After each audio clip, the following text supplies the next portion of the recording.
Assalamualaikum. Salam. Sal.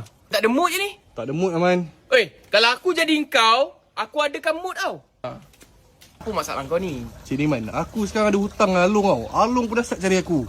Ni aku boleh lepas break dengan girlfriend aku. Dia kata apa kat aku? Muka aku ni ada jerawat parut. Dah macam roh jahat. Betul lah, tapi yelah. Aku siap pakai sama buku Man. Tapi tak jadi Aman. Ni kalau aku jadi kau, dah lama dah aku pakai CeraVe Post Acne rutin tu. Apa benda tu? Ni aku tunjuk kau. Ni lah aku cakap tu, CeraVe. Oh ya. Tapi kalau aku jadi kau, Okey. aku akan pakai dua ni, retinol serum dengan moisturizing ni sekali.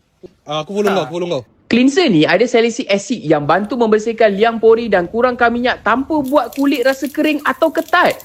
Sebab ada 3 essential ceramides untuk jaga skin barrier. CeraVe Resurfacing Retinol Serum pula ada encapsulated retinol dan liquorized root extract. Sangat membantu untuk kurangkan kesan parut jerawat bagi nampak kulit lebih smooth dan sekata. Moisturizer pula kunci hydration dengan hyaluronic acid, tapi dalam masa yang sama, ia ada oil absorbing technology. So kulit nampak sihat dan tak kusam. Man, muka kau nampak lagi bersih lah. Nampak lagi segar.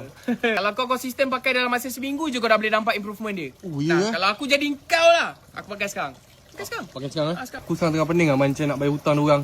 Aku takut diorang datang rumah aku ke. Takut? Aku kalau jadi kau, aku hadap je lah. Along tak along. Sampai kacau dia pecah ha. Bagi je. Kita nak jantan lah. Assalamualaikum. Man, aku rasa diorang datang Man. Yang ni kau kena tolong aku hadap. Tadi kata nak jadi aku.